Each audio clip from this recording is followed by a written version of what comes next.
Welcome sa Filipino Spreadsheets at sa video na ito, ipipresent natin yung Inventory Management System version 2.4. Ang version 2.4 ay dinisenyo para sa inflation. Bakit? 'Di ba yung ating mga produkto, madalas may mga pagbabago yan sa mga presyo. Pag may inflation, tumataas ng pataas pa nga. So, itong ating template ay dinisenyo para doon. Para kung meron mang pagbabago, may pagtaas ng mga presyo sa ating produkto, i-register lang natin yung new price ng item natin. At huwag mag-alala dahil hindi nito maaapektuhan yung mga previous record na nagawa na natin sa template na ito. Unlike sa mga older versions ng ating inventory, kapag nagkaroon tayo ng changes sa mga prices, nakakaroon din ng pagbabago sa mga previous record. So, nagugulo yung ating system o yung ating record. Pero sa template na ito, hindi na tayo mamamroblema para doon. Ang mga script code na ginamit din dito ay gumagana sa mobile app. So, ipakita natin kung paano ginamit yung mga script code.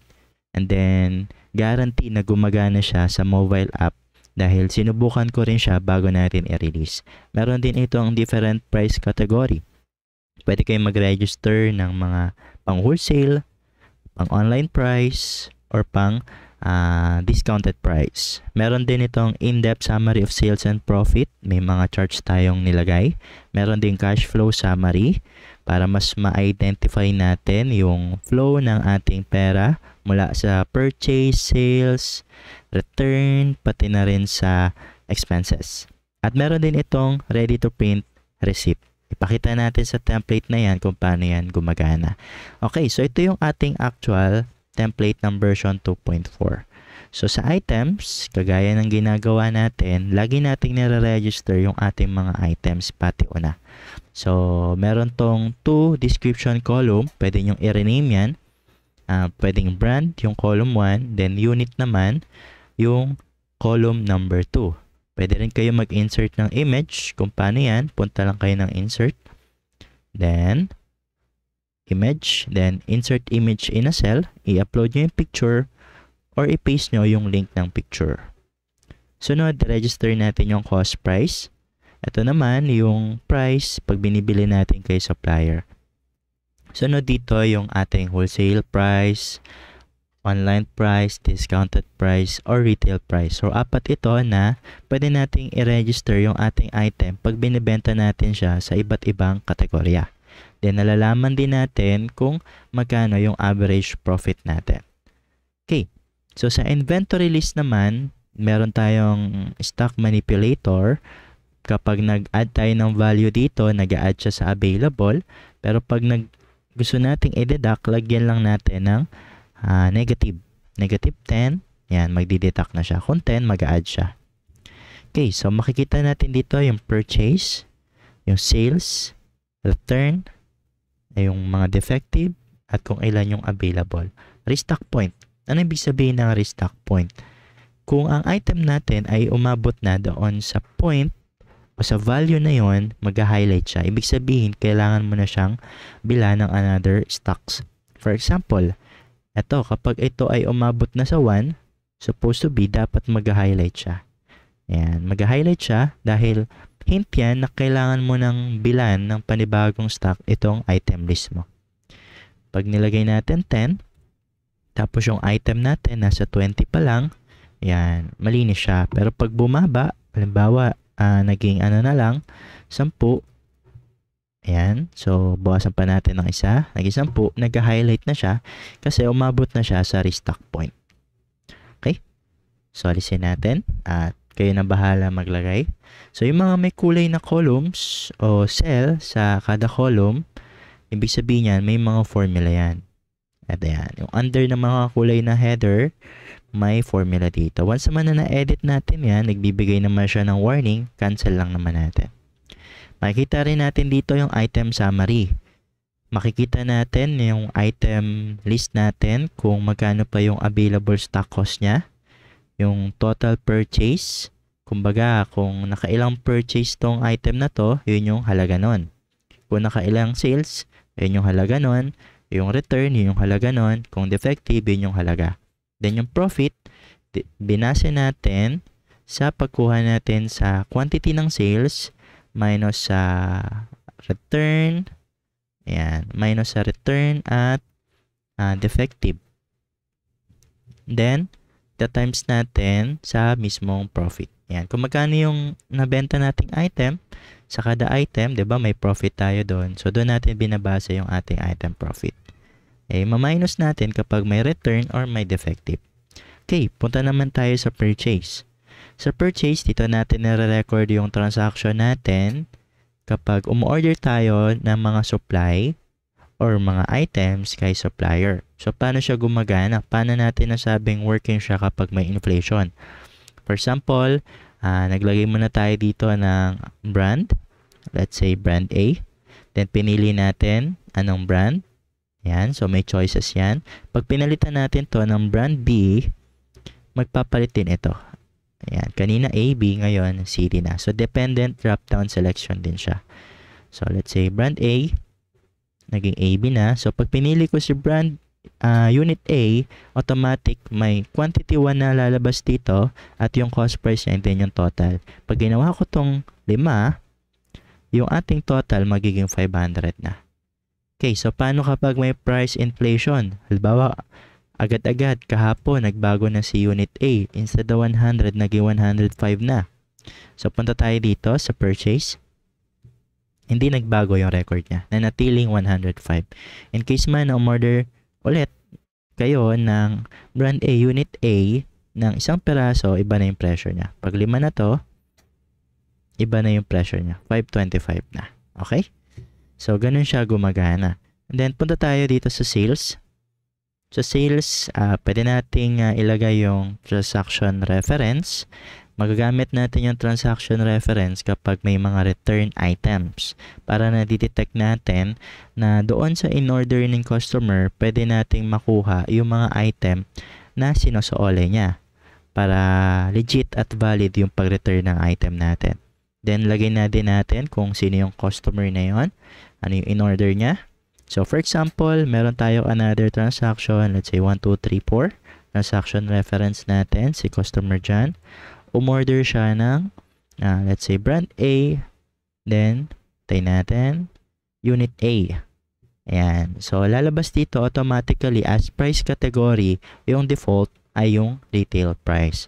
So, ito yung kailangan niyang bayaran, nasa halagang 130. Ito naman yung cost price mo, selling price mo, dahil retail price mo ni-register, 130. Pag ni-register mo yung unit A sa different price category, mag-reflect dyan yung selling price mo kapag nagbago yung price category. For example, wholesale price, kanina, nagbago, no?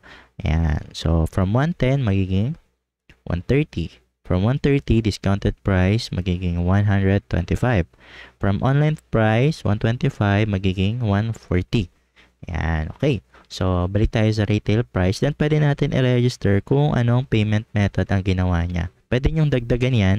I-edit nyo lang to, edit button nyo. Then, lagay nyo lang dito yung gusto nyong payment method. Ayan. Para may record tayo kung anong payment method transaction ang ginamit niya sa pag-order ng item na yon. Let's say, nag-order siya via cash. Ayan, okay. So, pag binago naman natin yung quantity, let's say, order siya ng mga 5, from 130, magiging 650. And then, yung profit mo, nadagdagan na rin. Ngayon, nagkaroon ulit ng another inflation, yung brand A, unit A mo. So, try natin. From 105, dagdagan natin, retail price, 135. Ito, 130. Ito, 145. Ito, 115. So, balik tayo kay sales. So, nanatili yung record natin. Pero once na may inedit ka dyan, may binago ka dyan, mag-a-adapt na siya doon sa new price updated version na ginawa mo, no? Yung in-update mo na price. Doon na siya mag-a-adapt kapag may inedit ka sa quantity or sa item names. So, for example, gumamit tayo ulit, no? Halimbawa, November 2 naman, 124, si John ulit, brand A, unit A. Yan, magbabago siya. So, automatically, yan, i-adjust lang natin na ganyan. Okay, then format natin yung actual date. Ayan, okay. So, for example, ayan, double click nyo lang to change the date. Then, for example, ayan, so, nag-NA siya kasi pinis natin ng isahang biglaan. So, alisin muna natin yan. Medyo nahirapan siya hanapin yon. Saka natin i-paste. Ayan, okay. So, nagbago na. In case man ng 5 to, okay, so, kahapon ay 650, ngayon ay 675.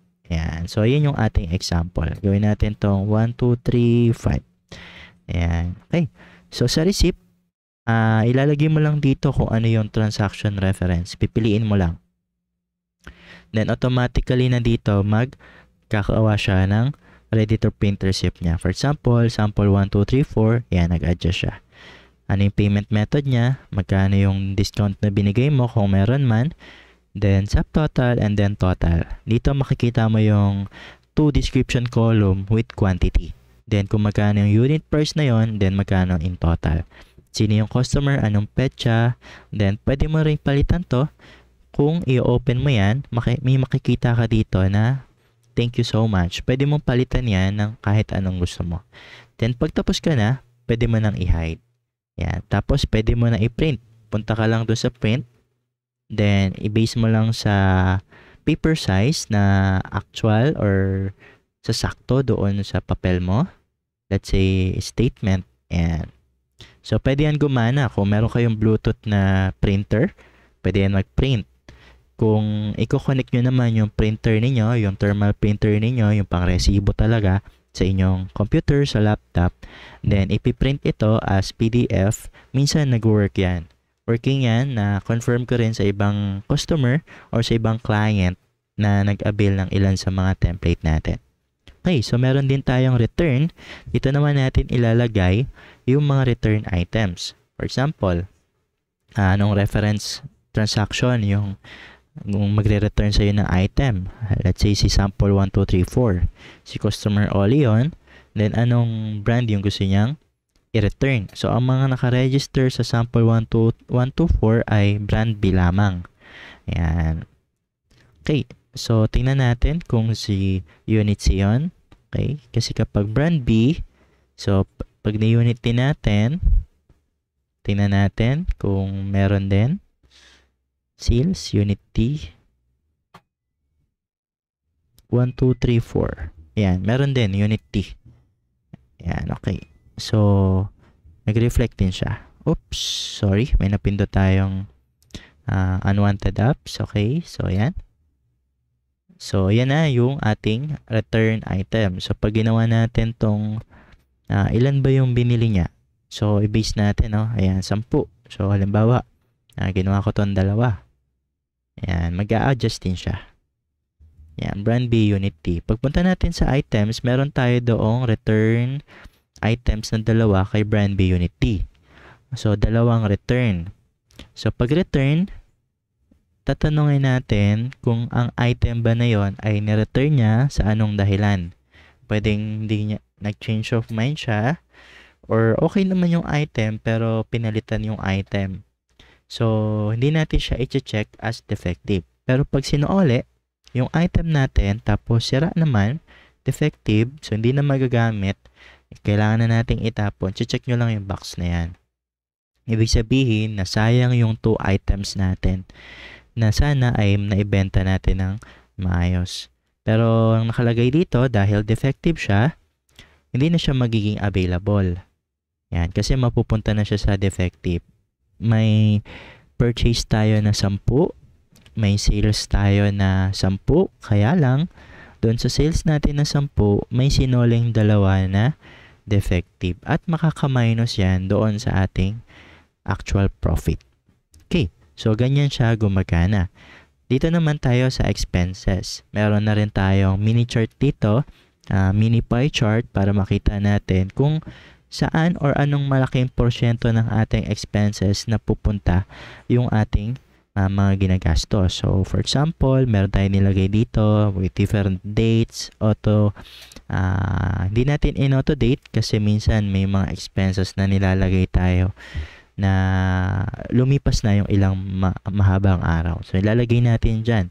Pwede rin natin tong gamitin as payables. For example, may gusto tayong bayaran to the following weeks pa or months pa. Let's say, by upcoming November 30, gusto kong bayaran si sample bill.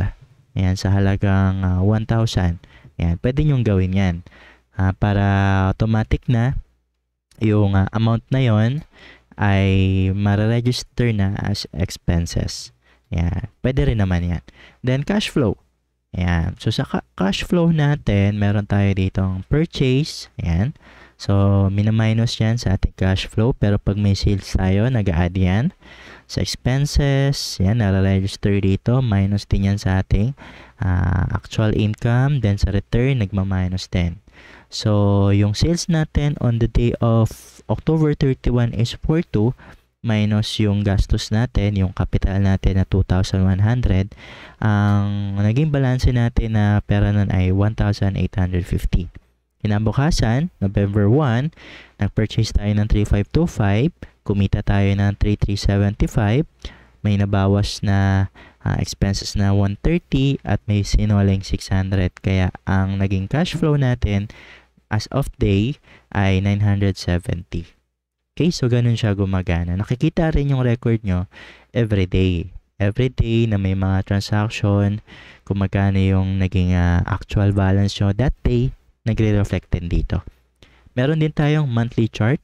Nakikita natin dito yung ating kada buwan na sales, kada buwan na purchase, kada buwan na return, at kada buwan na profit. Ang profit natin ay binase natin sa sales, ma-minus sa purchase and return.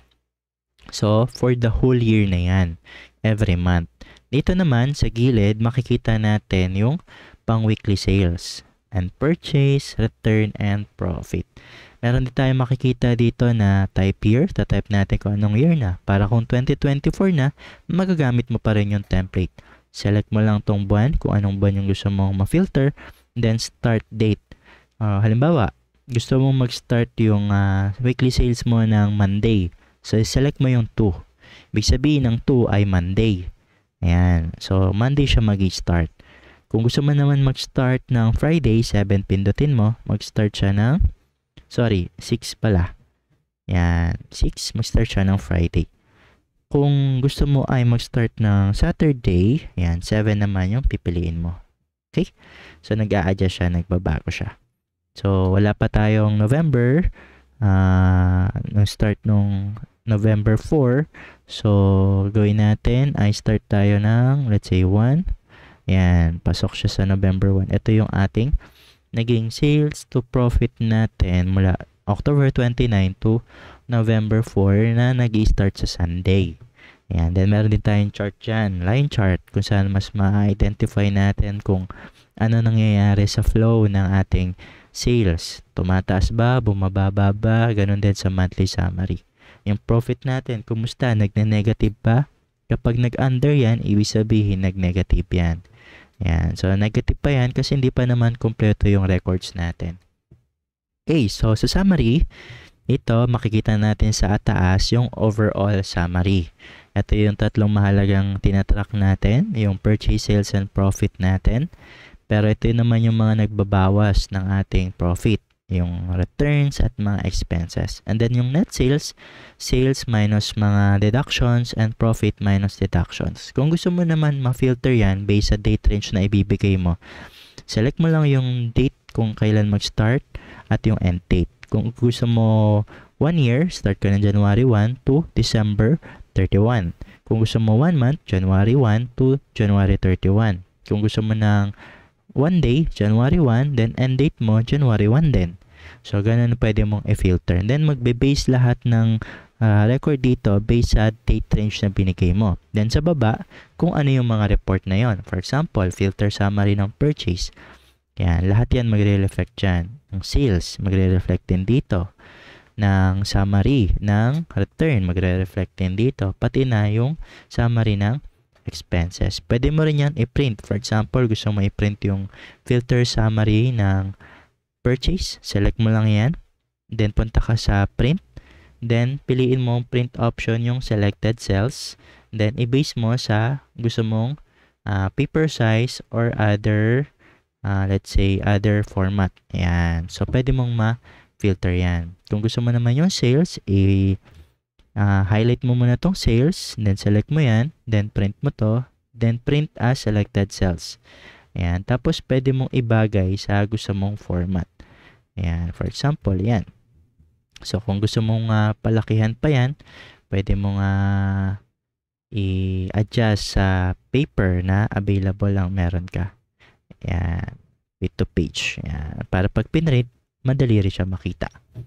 Ayan. So, yun yung example. So, yun lang, no? So, ito na yung ating template. Kung may other concerns kayo, may kinalaman sa kung paano gamitin yung ating template, or may mga naging error while editing, let me know lang. Pwede nyo akong kontakin sa mga provided links na nilagay natin dito sa ibaba. Sige, salamat!